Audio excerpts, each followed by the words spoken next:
Live from KSAT 12, the Nightbeat starts right now. A mobile home fire has claimed the lives of 3 people in Von Army this morning. Now, this news confirmed by the Atascosa County Fire Marshal. Tonight, we are hearing from a woman who says she knew the victim. The fire started around 3:30 a.m. at the home on Blue Lily Drive, not far from Palo Alto Drive and Highway 16. 4 different fire agencies responded to that scene, but the intensity of the fire kept them from going in to save anyone who may have been inside. And we're told once that fire was out, that is when the 3 bodies were discovered inside. Regina Guillen says she was the victim's employer and drove to the house as soon as she heard the news. Totally devastated. They never even had a chance. It just looks like, I just can't even believe this happened. It's terrible. The woman says she employed the victim at a quick stop convenience store. She also says the victim was a loving grandmother. And she was just a great grandmother. She always brought the little girl with her to the store. And she was just there on Valentine's Day and brought roses to one of our employees. And we're just heartbroken. Investigators are still trying to figure out how the fire started. None of the victims' names have been released. We have some new information on another story we've been following tonight. We now know the name of a man who was shot and killed overnight at a West Side home. He is 52-year-old Kevin Osborne. That's according to the Bexar County Medical Examiner's office. San Antonio police say Osborne showed up at that home looking for his wife. He then got into an argument with another man and a relative at the home. That led to one of the men allegedly firing at Osborne.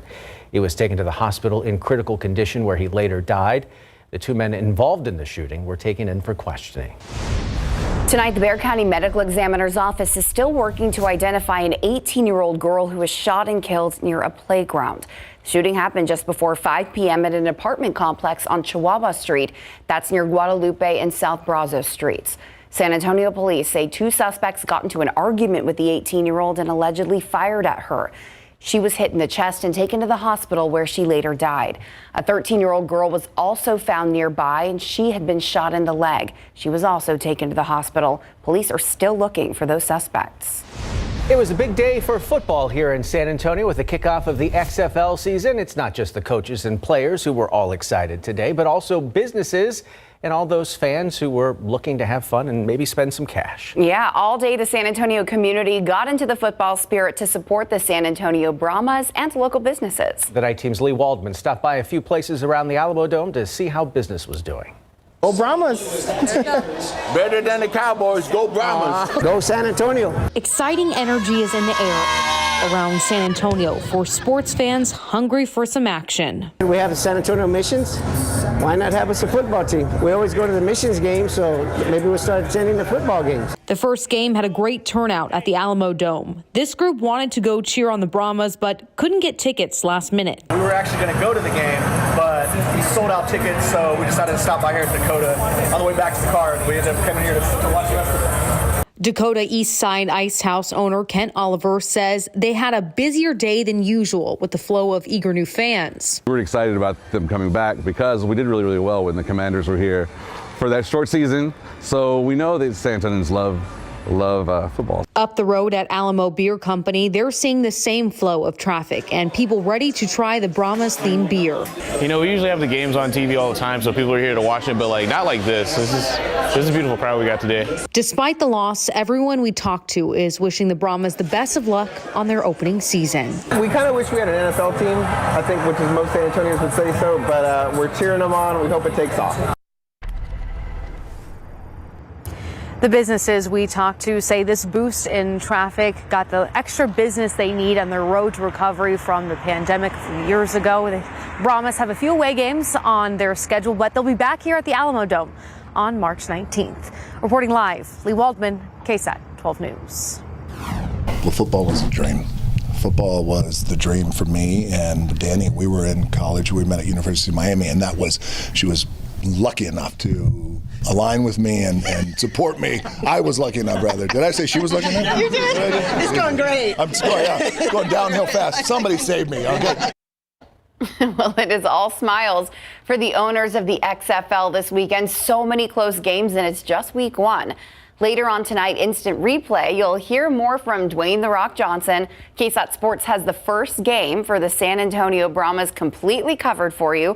Find out what the players and head coach Hines Ward had to say about the fans who packed the dome tonight. Instant Replay with Larry Ramirez starts at 11 p.m. right after the Nightbeat. And thankfully, the weather was really nice out there earlier today for any watch parties that you may had, or maybe you even stepped over to the Alamo Dome to watch the game. We had quite the difference in temperatures from one half of the weekend to the other. Yesterday, we topped off at 56 degrees officially over at SA International.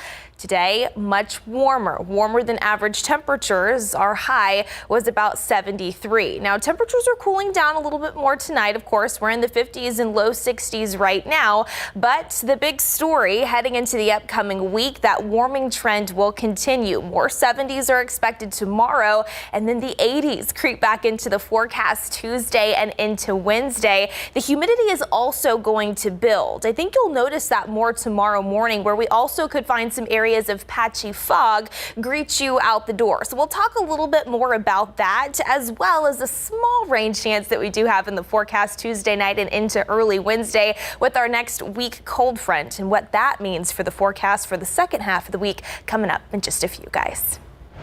Thanks, Mia. Avid outdoor athletes from across the globe are converging in San Antonio all this week for two big walking events, the 18th annual Olympiad and the Texas Trail Roundup. Today at King William Park was the kickoff for both international walking festivals, with a parade of flags representing the 26 countries where all those athletes are from. In addition to athletes from around the world, walking enthusiasts from 41 different states will also be in the mix. The events are put on by the American Volkssport Association. More than 1,000 walkers will be taking part in the Olympiad events through Thursday, and then from Friday through next Sunday, that'll be the Texas Trail Roundup. The purpose of the festival is to promote personal physical fitness and good health through non-competitive walks. The bonus for participants, being able to travel and explore trails, parkways, and urban routes all across San Antonio. It's lifetime sports. It's to get people off the couch and out, because we know particularly walking is good for you. It's healthy. For a list and information on how to register, you can visit our website at ksat.com. Graduating high school is an exciting time for students, but it's also filled with many emotions for those teens who are in foster care. Only about 50% of foster care students actually graduate high school. Yeah, plus leaving school and the system without a family can be scary. That's why organizations around Bexar County are stepping up to make sure that transition into the world is safe and successful. I was in the hospital for Melanie was removed from her biological family and put with other family members when she was just 2 months old. Very rough living situation, so I went back into foster care when I was 12. She's about to be 18 next month and will be graduating high school, an incredible accomplishment. I'm very proud and grateful that I've made it this far. Last year, she and her adorable 2-year-old daughter moved to SJRC, a foster care campus outside of San Antonio. At SJRC, teens transitioning into adulthood learn all kinds of skills like money management, job readiness, cooking, cleaning, and doing laundry, utilizing community resources, and applying to college. I would say my biggest fear is when I graduate, I don't really have like a family. You know, it's never really the same without a family. And so I've never lived alone, and that's another big fear. That's why she plans to rely on the connections she's made with mentors, caseworkers, and friends through SJRC. But she'll soon be getting another big boost of support from a whole lot of people she's never met. Enter Hunter Beaton, who started the nonprofit Day One Bags at 15, providing bags to foster youth. For the 4th year in a row, the nonprofit will collect donations for their Adopt a Senior program for foster teens graduating high school. Every Texas graduate, nearly 600 of them, will be taken care of. They will find a gift set that's directly for them and be congratulatory for their hard work. The gift sets have a $200 value, including $100 Visa gift cards, these journals that have essential numbers and organizations that they can reach out to in their future, and then of course our bags and our handmade quilts. That means the world to me. That gives me so much hope, you know, going out into the world and just like, well, there's people here to help me. So I can't really be too scared. And with all of that support, Melanie is ready to achieve some impressive goals like becoming a psychiatric nurse. She'll start her studies at San Antonio College, then transfer to UTSA. As for those graduation gifts, if you want to help donate, head to dayonebags.org and click on the Adopt a Senior page. Take a look at other stories we've been following today. San Antonio police are looking for a suspect in connection with the stabbing at Kennedy Park. That stabbing happened just before noon at the park located on General McMullen Drive near Couples Road and Highway 90. When police arrived there, they found a man stabbed in the torso. He was taken to the hospital. Police are asking for any information that could lead to the suspect in that case. Around Texas, a former FedEx delivery driver charged in the death of a 7-year-old girl has now been indicted. Tanner Horner is accused of kidnapping and killing 7-year-old Athena Strand in December 2022. He was indicted on murder and kidnapping charges in Wise County. Arrest affidavits show Horner told investigators he killed the child because he accidentally struck her with his delivery truck and was afraid the girl would tell someone. Following the indictment, Strand's mother thanked the grand jury for their decision. Changing the way you think about booking a trip could be the key to saving hundreds. We'll show you how you can use this tip to save on spring break. Plus, as former President Jimmy Carter spends his final days at home, many are reflecting on his accomplishments. See why he's most known for the things he did outside of the office.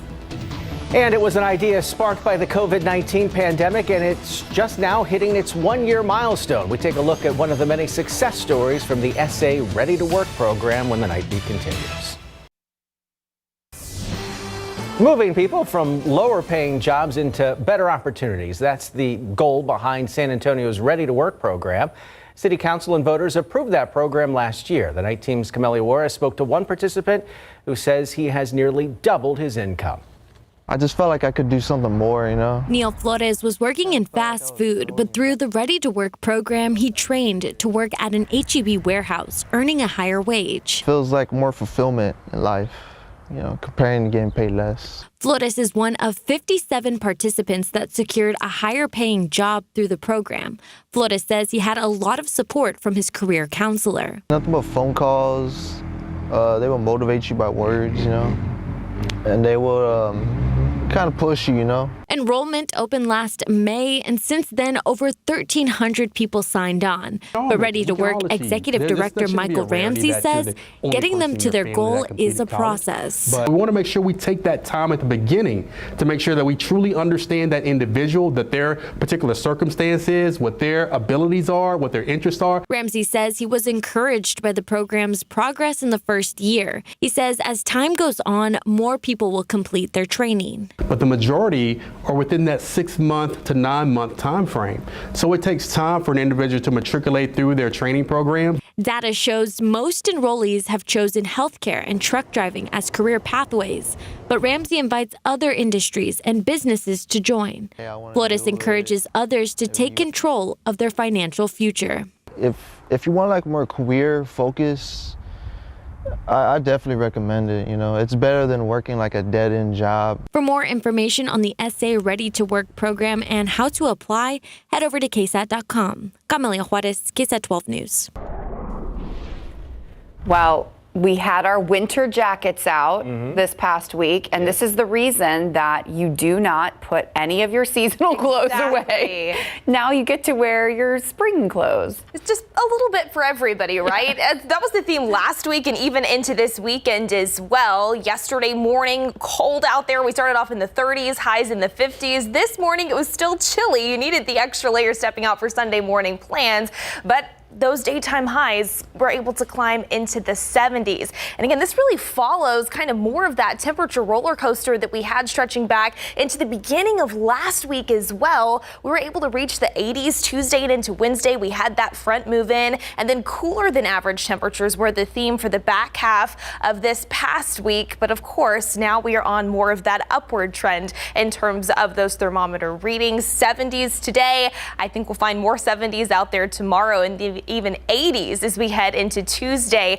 and Wednesday as well. And of course, we've got the chance for some patchy fog out there tomorrow and into Tuesday, and just a small chance for rain as we see our next very weak front move in Tuesday night and into the pre-dawn hours of our Wednesday there as well. So we'll time all of that out, starting off though with a look at those current conditions outside. No issues in terms of visibility just yet. That probably will be a different story by wake up time tomorrow. We're sitting at 60 degrees officially over at SA International. What we're looking at here is the change in dew points, how we measure the moisture in the lower levels of the atmosphere right now compared to where we were 24 hours ago. And you can see those dew points are a bit higher, which is just signaling those changes that we're going to continue to find through the overnight hours and into our President's Day. You can see those dew points are expected to continue rising as we head into our Monday, thanks to those winds now shifting back in from the south. So because that humidity is going to build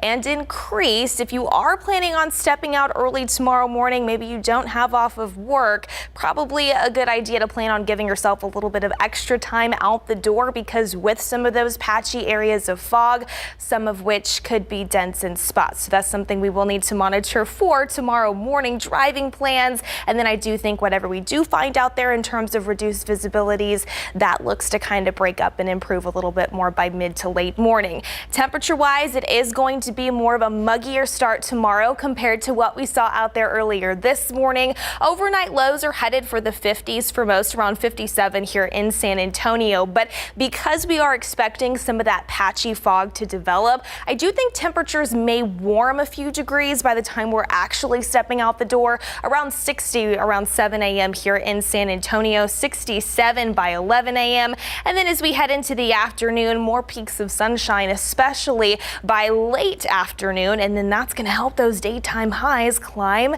into the once again warmer than average 70s. Around 77 is that forecast high right now here in town tomorrow. Notice Tuesday and even into Wednesday, that warming trend will continue, not just in the afternoons, but also in the mornings. Overnight lows in the upper 50s and low 60s, around 82 by Tuesday. That's also where we could find some more morning fog out there. It will be a little bit breezy by the second half of the day. And then we see that next front move in Tuesday night and into Wednesday. But this is not going to pack too big of a punch whenever it comes to our temperatures. Really, I think the bigger impact that we're going to find from the passage of that boundary is going to be some gusty winds on Wednesday. That's going to affect more of us, and drier air is going to move in as well. But that's associated with that area of low pressure off in the Pacific right now off the west coast. By Tuesday afternoon, that's now approaching northern Mexico. It's not until Tuesday night and into early Wednesday where we start to see some of that energy move into the central portions of the Lone Star State.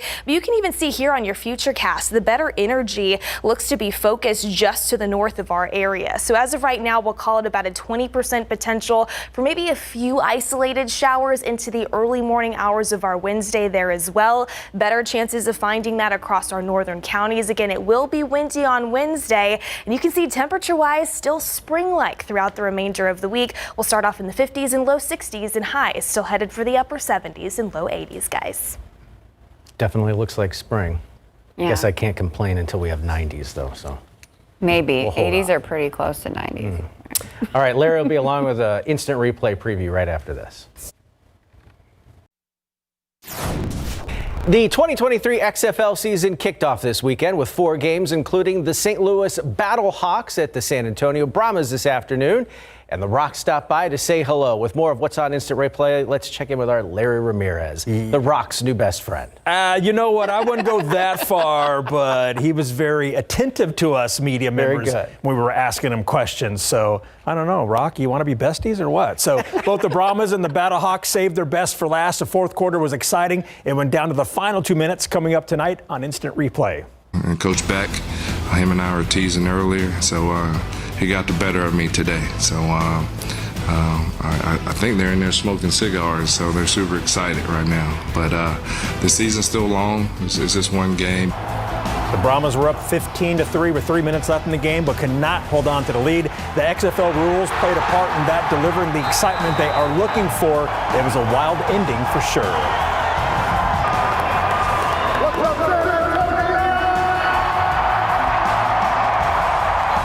Don't be jealous, Tim. What's up, Rock? XFL co-owners Danny Garcia and Dwayne "The Rock" Johnson, they love San Antonio. They told us here why they wanted an XFL team in the Alamo City and what did they think about today's turnout, which was a sellout crowd. If I make a half court, you gotta dye your hair.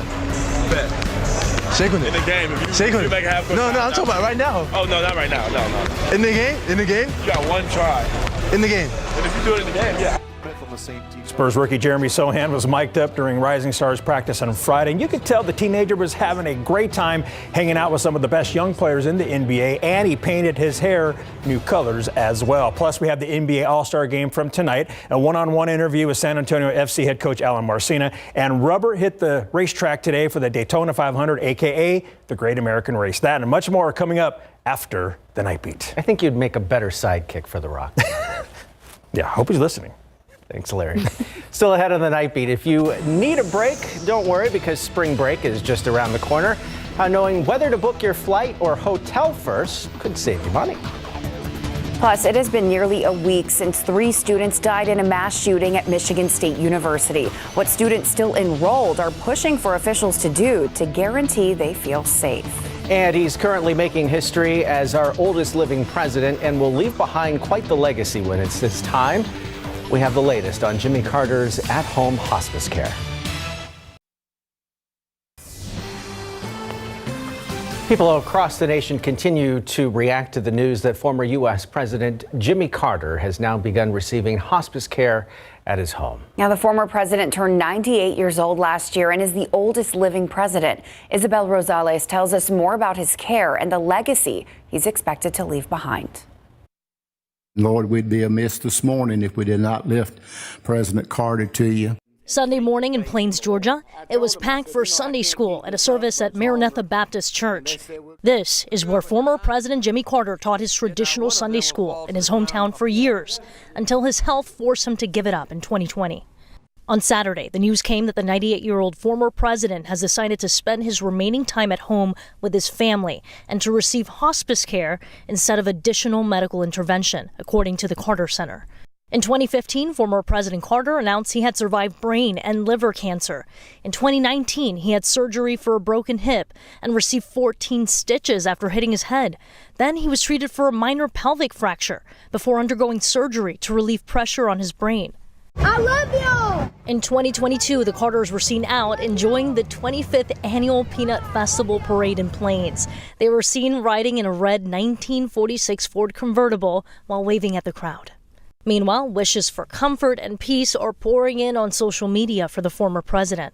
Carter's grandson and former Georgia State Senator Jason Carter posted this tweet, saying in part he visited his grandparents and they are at peace. When I was sick, he sat with me for an hour. Whether you believe in his political persuasions or whatever you think, you know for a fact, being here, that they're genuine people that care. In Plains, Georgia, I'm Isabel Rosales reporting.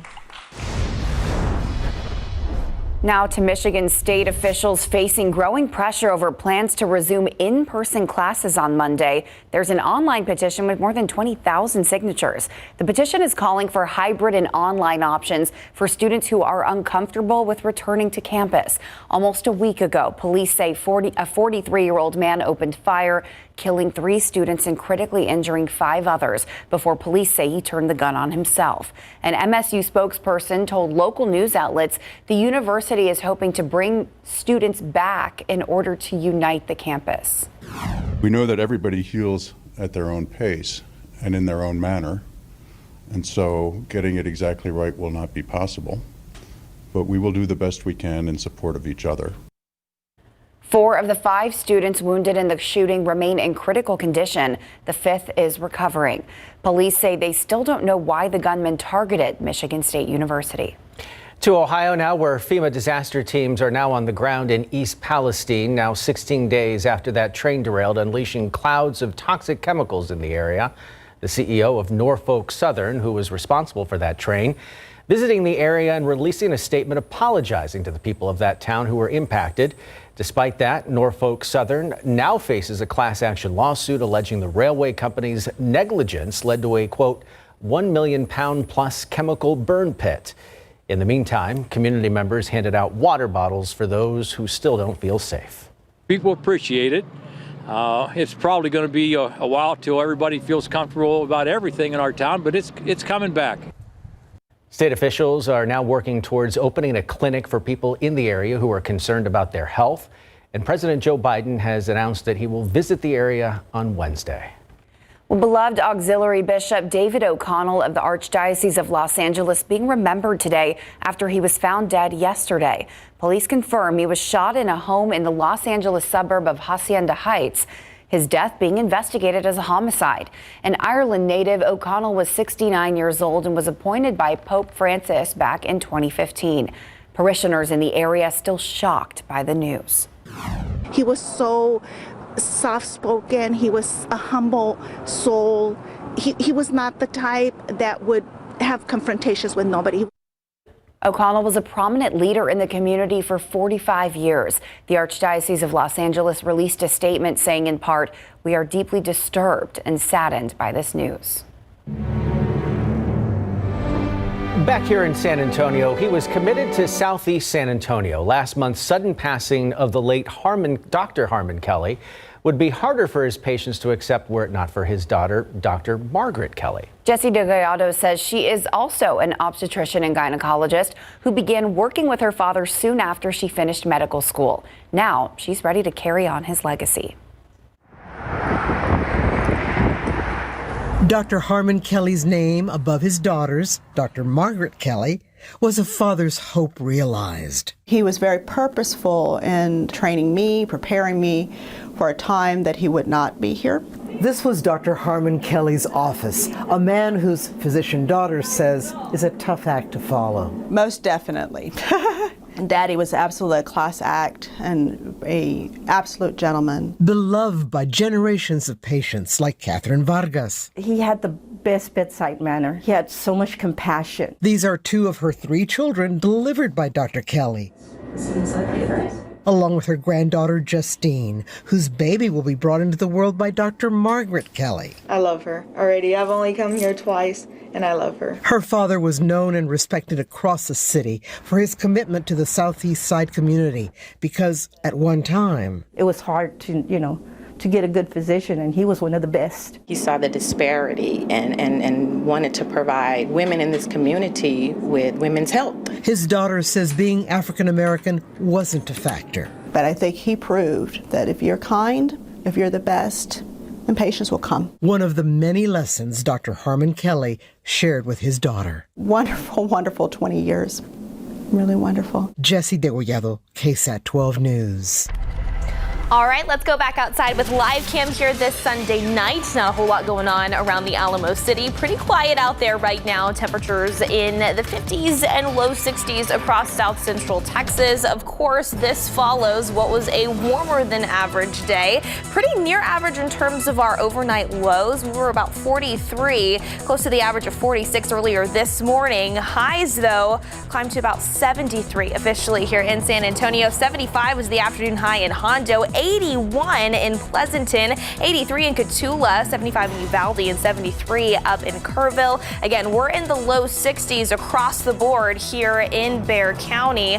Tomorrow, we'll start off in the 50s, but again, that warming trend is just going to be the big story of the upcoming week with more 70s and eventually 80s by Tuesday and Wednesday. We've got that small chance for rain as well as some patchy fog that is possible in spots. We'll get you another full look at the upcoming week ahead in just a few, Tim.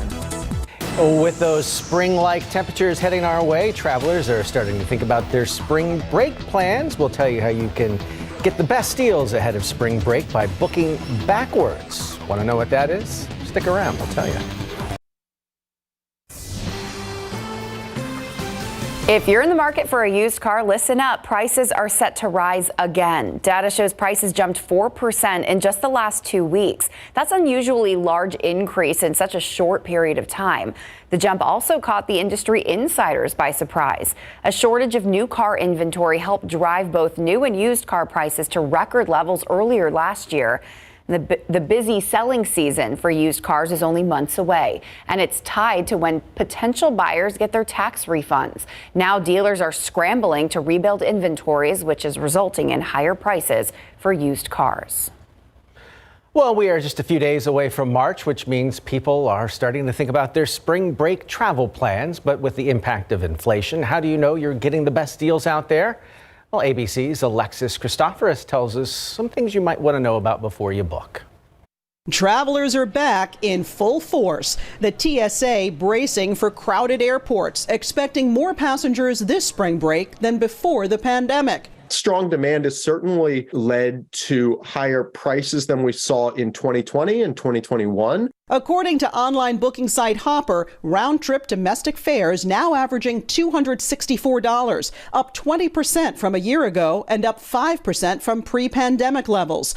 But that doesn't mean it's too late to lock in a deal. Scott Keyes from the travel site Going says in the past 2 weeks, he's found deals like $197 round-trip from LA to Hawaii, $483 from Chicago to Paris, and $650 from San Francisco to Fiji. Rather than choosing the destination you want to go to and then hoping and praying that a cheap flight pops up, see where are there cheap flights available over that spring break week. So instead of flying New York to Miami for $500, consider visiting Charleston for less than half that.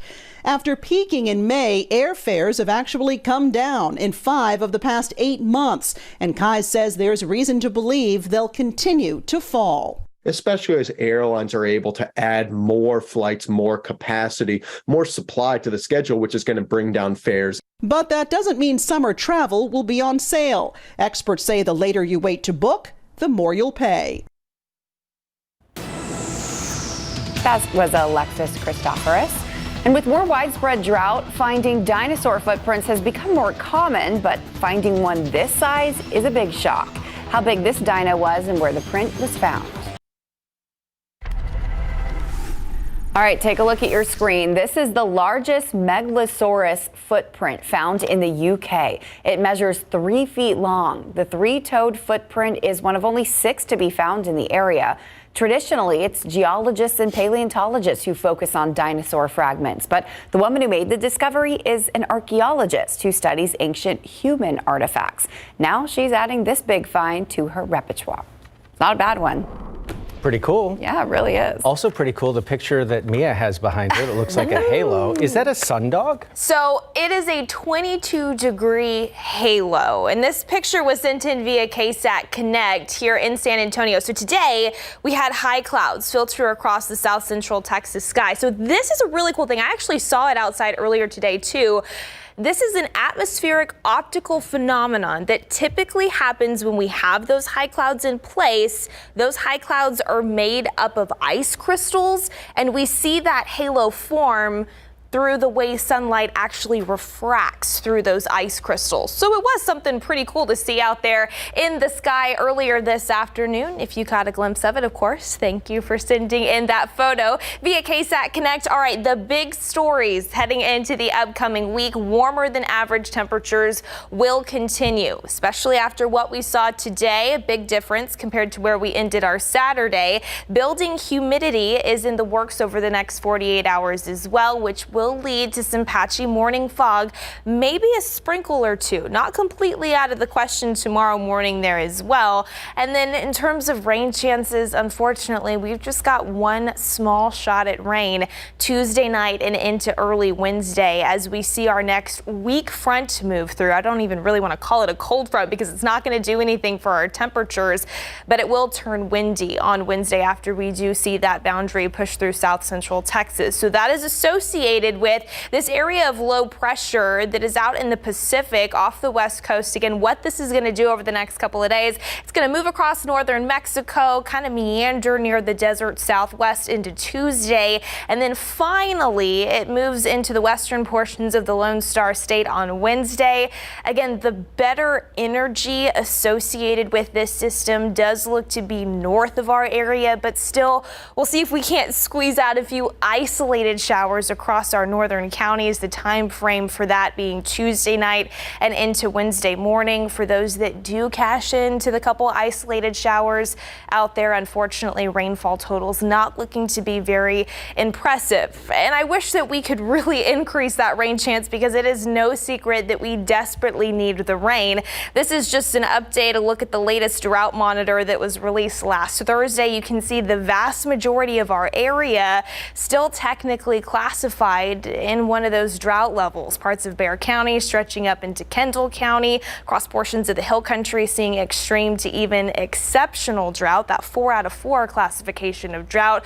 So we'll see what we can find here over the next few weeks in terms of getting some more beneficial rain here into South Central Texas. But until then, temperature-wise here tonight in the 50s and low 60s, 60 right now over SA International, 52 already in Kerrville, 57 in Uvalde, 61 in Del Rio, 59 over in Carrizo Springs. Switching this over to a look at the dew points future cast for what we're expected to find through the overnight hours and into tomorrow morning. You can see that green color starts to creep farther northward. That is more of that humidity that is going to be building back into the area as well. So again, if you do have to step out the door tomorrow morning on the roadways, just plan on giving yourself a little bit of extra time. Take it easy, because we are expecting some patchy areas of fog to develop, a few of which could be dense in spots. We'll start off near about 60 here in San Antonio by 7 a.m., 72 by 1 p.m., and then into the afternoon, partly cloudy skies, and those temperatures looking to climb into the mid to upper 70s. Maybe the farther south you go,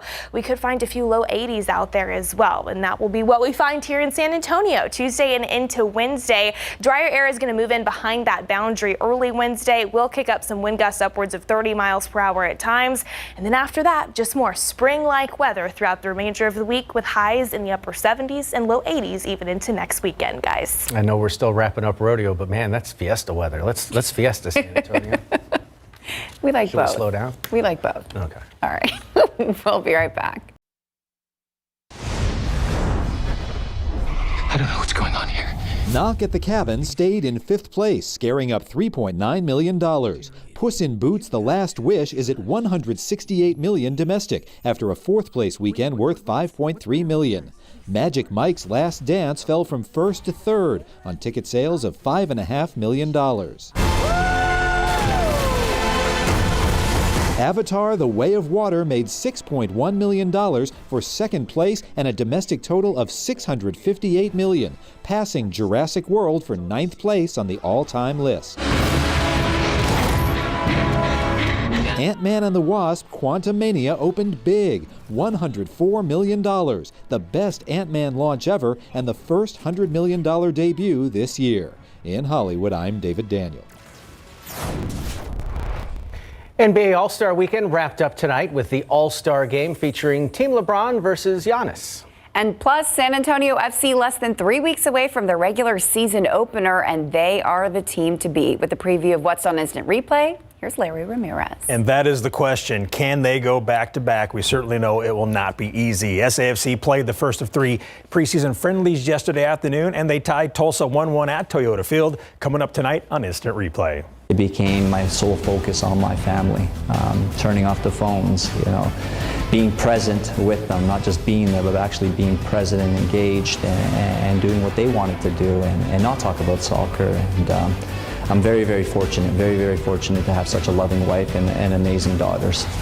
SAFC fans asked, and we got a sit-down interview with the leader of the Mentality Monsters, head coach Alan Marcina. Where did he go to reflect after winning it all? What did he think about some of his players jumping into the Riverwalk water? Driver, start your engines!